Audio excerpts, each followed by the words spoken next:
لا شریک لہ، جس کا کوئی شریک نہیں، نہ ذات میں، نہ صفات میں، نہ افعال میں۔ ہم پر جادو اور نظر کا اثر جلدی ہو جاتا ہے۔ کس نے تمہیں بتایا ہے کہ باقی پہ دیر نہیں ہوتا، تم پہ جلدی ہو جاتا ہے؟ یہ بھی ایک شیطانی وہم ہے اور کچھ بھی نہیں ہے۔ یعنی قرآن کا اثر نہیں ہوتا، جادو کا ہو جاتا ہے۔ خدا کا خوف کرو، آیت الکرسی پڑھا کرو، سورۃ البقرہ پڑھا کرو، مجال ہے کوئی شیطان قریب آئے۔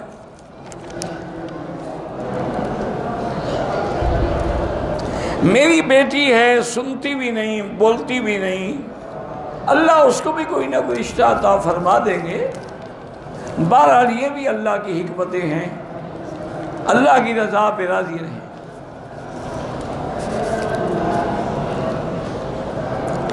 بھئی ہر بریلوی برا نہیں ہوتا، بریلوی میں بڑے بڑے علماء پیدا ہوئے ہیں۔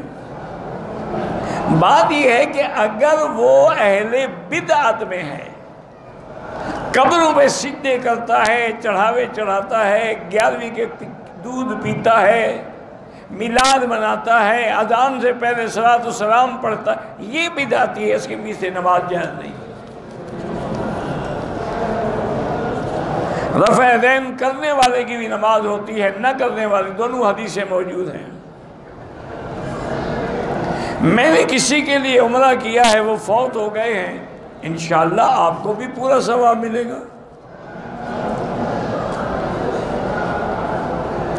کچھ دن پہلے نماز فجر میں امام صاحب نے آیت تلاوت کی، سجدے کی، تو بہرحال جن نے سجدہ کیا الحمدللہ، رکوع میں چلے گئے تب بھی نماز ہو گئی، اور جو کھڑے رہے ان کی نماز نہیں ہوئی، دوبارہ لوٹائیں۔ عورت بھی جنازہ پڑھ سکتی ہے، ہاں جی پڑھ سکتی ہے۔ حیدرآباد سندھ سے کہ میری والدہ کے لیے، بچوں کے، اللہ آپ کی تمام حاجات پوری کرے۔ جن کی اولاد نہیں ہے اللہ ان کو اولاد صالح عطا فرمائے۔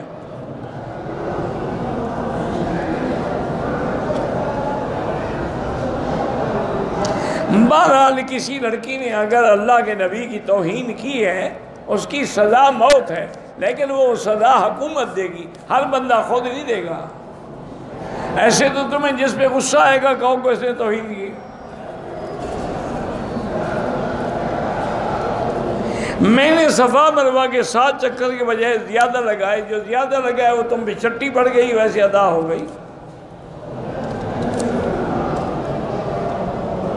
بہن بھائی اگر زندہ ہیں ان کے لیے دعائیں کرو۔ میری بہن نے عمرہ کیا، بال کٹوانا بھول گئی، دوسرے دن بال کٹائے، اگر اس دوران میں اس نے کوئی خوشبو، کوئی پرفیوم، کوئی شیمپو استعمال نہیں کی، خامن سے بھی نہیں ملی، تو کوئی دم نہیں، بس بال کاٹ لیں۔ اگر کوئی گڑبڑ ہوئی ہے تو پھر دم پڑ گئی۔ اگر مزی نکل آئے تو استنجا کافی ہے، کیونکہ یہ حدیث میں ہے، حضرت علی رضی اللہ عنہ فرماتے ہیں کنت رجلا مزا، میں بڑا طاقتور آدمی تھا اور مجھے مزی بہت آتی تھی۔ اب مجھے شرم آتی تھی کہ یہ مسئلہ حضور سے کیسے پوچھوں کہ میرے گھر میں حضور کی بیٹی ہے۔ میں نے کسی کو بھیجا کہ آپ جا کے مسئلہ پوچھیں، حضور نے فرمایا کہ استنجا کر لو اور وضو کرو، غسل کی ضرورت نہیں ہے۔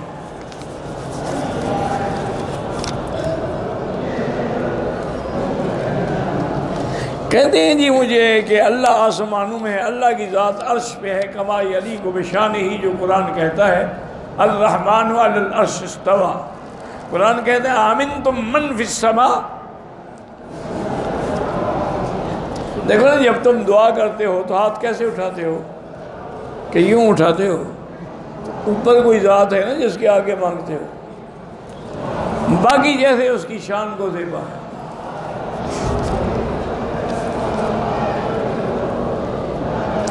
میری بیوی اور میں دونوں کے جوڑوں میں اور کمر میں درد ہے، مجھے بھی تکلیف ہے، میں کیا کروں؟ اللہ شفا دے میرا بھائی۔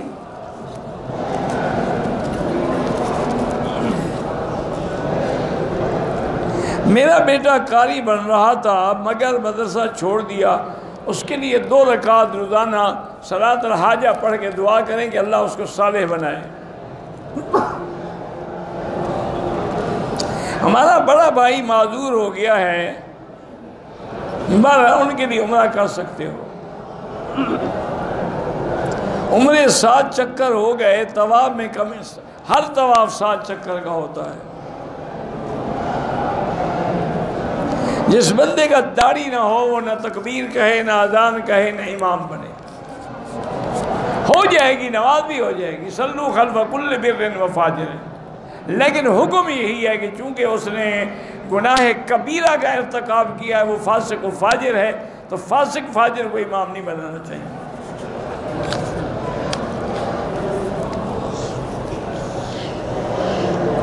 کہتے ہیں کہ غار ثور میں داخل ہونے کے بعد سیدنا صدیق کو سانپ نے ڈسا تھا، میں کوئی ساتھ تھا،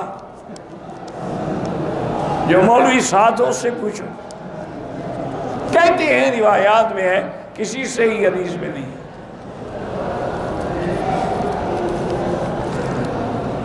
اور پھر لوگوں نے جی قصے بنائے ہیں، یہ سانپ جو ہے حضور کے انتظار میں تھا، یعنی سانپ کو علم غیب تھا کہ حضور اسی غار میں آئیں گے۔ او خدا کا خوف کرو، تمہیں نہ خدا کا ڈر ہے نہ جہنم کا ڈر ہے۔ سانپ کو کیسے پتا تھا کہ یہیں حضور آئیں گے اور ابو بکر ایسے لازماً آگے پاؤں رکھے گا پھر میں ڈنگ ماروں گا؟ سب قصے ہیں گھڑنتو، لوگوں نے بنائے ہوئے ہیں۔ وہ ایک میں نے پہلے بھی آپ کو شاید سنایا تھا نا کہ ایک ذاکر تھا، یہ شیعہ کے جو ذاکر ہوتے ہیں نا، عالم میں تو ان میں کئی ہوتا ہے، ذاکر اکثر ہوتے ہیں۔ وہ کسی پٹھانوں کے علاقے میں گیا مجلس پڑھنے کے لیے، تو اس نے مراثی پڑھنے شروع کیے اور مظالم اور سیدنا حسین کی مظلومیت پر اس نے بڑے بڑے کلام پڑھی، لیکن پٹھان بیٹھے ہوئے ہیں، بس ان میں جوش نہیں، جذبہ نہیں، کوئی سبحان اللہ، کوئی واہ واہ نہیں کہہ رہا، کوئی یا علی کا نعرہ نہیں لگا رہا۔ وہ اس بدبخت سمجھ گیا، اس نے کہا جب ان کو مرثیے پہ رونا نہیں آئے گا تو مجھے پیسے تھوڑے دیں گے، یہ پیسے تو ہمیں رلانے کے دیتے ہیں نا یہ۔ تو اب اس نے سوچ کے کہا، اس نے کہا خان سب سے بڑا ظلم جو حسین اور خاندان حسین پہ ہوا، حضرت کی نسوار بند کر دی گئی۔ اب پٹھان نے ہاں کہ اچھا کچھ حضرت کا نسوار بھی بند ہو گیا، بڑا ظلم کیا یزید نے۔ ان کو نسوار پہ رونا آنا تھا نا، اور کسی پہ رونا ہے۔ یہ لوگ گھڑتے ہیں، اللہ پاک معاف کرے، دعا کریں۔ دیکھیں نا غار ثور کا قصہ قرآن میں ہے۔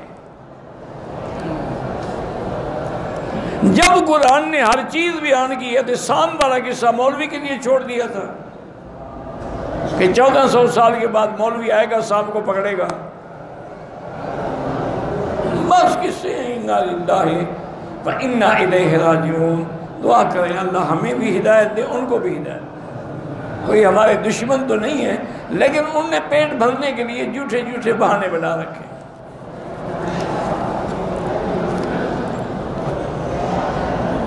سانپ نے نہیں کاٹا تو پھر کس نے کاٹا؟ کسی چیز نے بھی نہیں کاٹا، یہ تم نے کاٹا ہے۔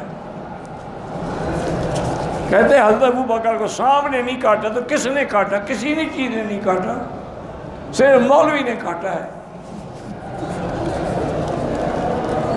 تم نے دیکھا تھا حضرت کو زخم لگا ہوا تھا کہ اب بتائیں کہ کس نے کاٹا ہے۔ لا شریک لا، جس کا کوئی شریک نہیں، نہ ذات میں نہ صفات میں نہ افعال میں۔